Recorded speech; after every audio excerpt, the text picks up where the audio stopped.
should you play basic lands? This sounds like a trivial question. Obviously you should, right? Basic lands are a fundamental part of the game. Honestly though, I'm not so sure. As with many things in Magic the Gathering, EDH twists the normal way cards are balanced. Recently, I spent some time reviewing my current decks, and decided that I wanted to upgrade and update some of them, since many of these lists haven't been changed in a while. And I'm realizing I want less and less basic lands in every deck. And this got me thinking about the role basic lands play in EDH, and how powerful non-basic lands are these days. Before I get into that, I need to thank Cool Stuff Inc. for sponsoring this video. If you want to grab some non-basic lands or sealed product, you can use code TTM for 5% off your order. Thanks to Cool Stuff Inc. for sponsoring the video. So, basic lands. This card's name is Island. Basic is its super type, land is its card type, and island is its subtype. A deck may contain any number of basic land cards with the same name. You may play this card. You know what basic lands are. I don't need to explain that. They're the all-reliable, untapped lands that tap for one color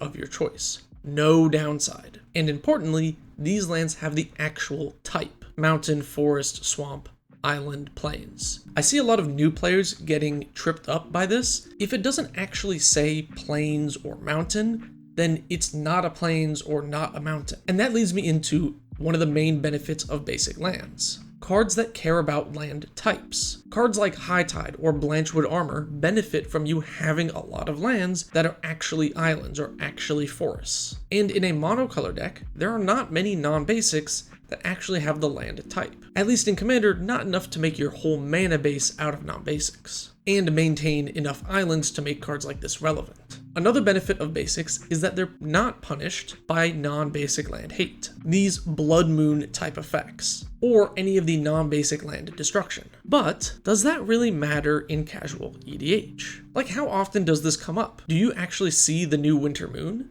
Is somebody in your playgroup playing Ruination? You probably don't see any of these cards, because they're considered pretty salty and most casual players will avoid them. So it's almost a non-factor. Let's remember that point for later. So why play non-basic lands? The main downside of basic lands is that they tap for 1 mana, which is why for multicolored decks, you probably want more lands that tap for multiple colors. But you probably knew that already. The other downside of basics is that they do nothing other than tap for mana. Many non-basic lands will have other utility, from drawing cards to protecting creatures to buffing up creatures. These days your lands can be finishers, combo pieces, removal. There are so many insanely good lands, and you can copy these lands to double or triple up on these effects. It's very easy to have a lot of lands and not be flooded out, because you can just spend mana on your other lands to get more value. This is extra true for MDFC cards and channel lands. They're just spells and also lands. Many of them enter untapped as well, so you can increase the amount of removal, card draw, or other utility in your deck while not going down on total lands. The lands from Modern Horizons 3 really solidified this for me. Many of these cards are just so powerful and easy to add to a deck. That's why I advocate for a high land count. When I say run 37 or 38 lands, I'm including the fact that you're probably going to play 3, 4, 5, 6 of these. Power creep has also caused me to reevaluate my deck's mana bases. Remember when the original untapped MDFC lands were printed? They were mythic lands. These ones from MH3 are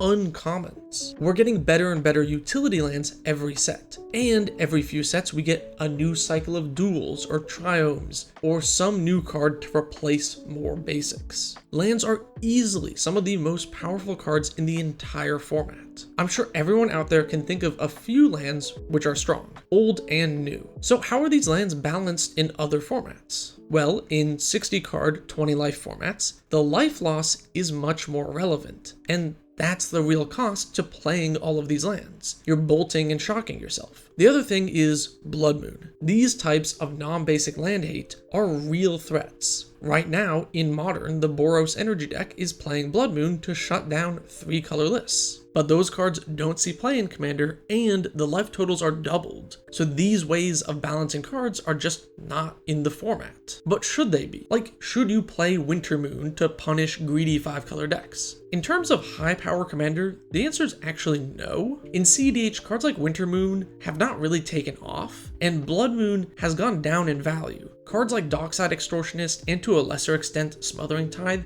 have made it easier to play around non-basic land hate, especially because Blood Moon gives you the red to cast Dockside. In your lower power casual tables, should you play these stacks effects? In my heart, I want to say yes. If your playgroup is okay with that, then I think these cards are awesome ways to balance out the power of decks. Monocolor decks inherently have less tools than multicolored decks, just by having less access to cards. So these are tools that monocolor decks have access to help balance out the power between 5-color value piles. But that's probably pretty uncommon. It's more likely that your playgroup is not okay with these, or if you're just playing against random players at your local game store, most of them are not going to be very happy with a Ruination. Also, you might not want to play a monocolor deck, which is fine. So then what? We have really powerful non-basics, and the cards to punish those are not an option. Then, the first thing I would recommend is play some ways to deal with powerful lands. Ghost Quarter, Strip Mine, and Wasteland are all excellent options. Not Field of Ruin because it ramps everybody in EDH, unless you're a Politics or Group Hug list. Also, cards that destroy any permanent type are excellent as well. I really want to stress that yes, there is a taboo around playing land destruction in Casual Commander, but I really think all of these are more than okay at any casual pod. I find it a bit silly when someone gets mad about land destruction because I used a Beast Within on their Cabal coffers when they were about to make 30 mana and win the game. The second thing I would recommend you do is maximize how greedy your mana base is. If you won't be punished for playing no basics, then why run any? I think people are not greedy enough with their mana base in general, including me. Recently, I've been going over my decks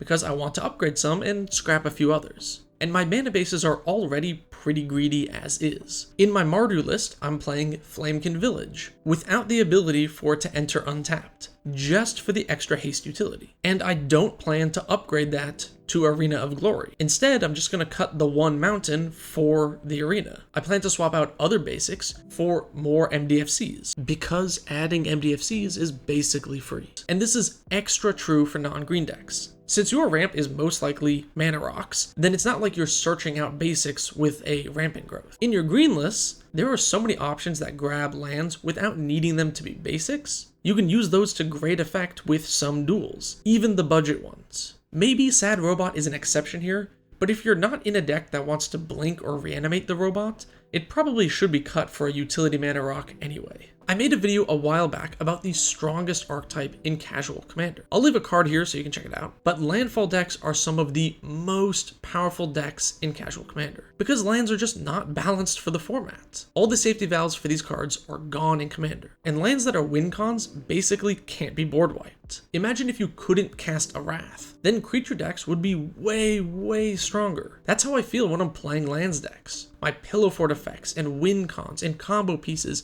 can't be swept away by a farewell. There's nothing to actually threaten a lot of my synergy cards. I've won so many games with the Glacial Chasm in my Mina and Den deck because nobody could interact with lands. So I think I'm just going to increase the amount of land clone effects and make more copies of Field of the Dead or Valakut. I might as well double and triple up on these lands because it's basically free. At this point, I only run basics in the deck now because I will often run out of fetchable targets, since this deck usually plays a lot of lands and recurs fetches very quickly. Quick aside to talk about budget. One downside to playing dual lands and fetches and these reserve list powerhouses is that they cost a lot. They're expensive cards. And I totally acknowledge that. But even without those high-end lands, I still think my point stands. In CEDH, a tapped land is a massive problem, because each individual mana matters so much. So taking turn 1 or 2 off to play a tapped land is really not an option. But in Casual Commander, not casting your value engine on turn 1 or 2 is totally fine, since you probably weren't going to cast anything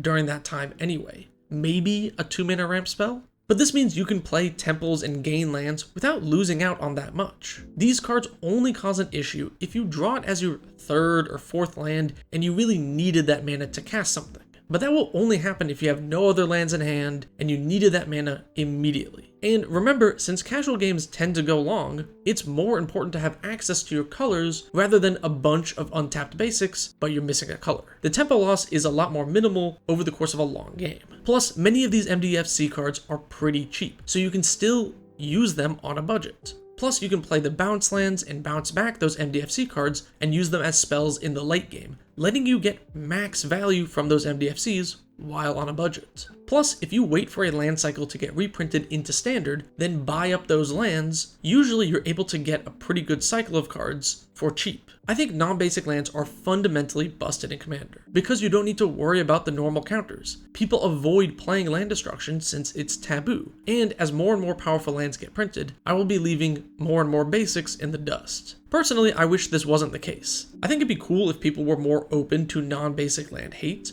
and I hope Wizards prints some more ways to punish non-basic lands in the future. The new Sunspine links is a step in the right direction, I think. I just gotta find a deck to put the card into. But what do you think? Are you also cutting basics from your decks? Do you think we should loosen up on the land destruction taboo, so non-basic land hate would be okay? Do you also find non-basic lands to be some of the most powerful cards in the format? Let me know in the comments below. Thank you so very much for watching, and if you liked the video, consider subscribing and maybe checking out the Patreon. You could be in the credits, like my tier 3 patrons here.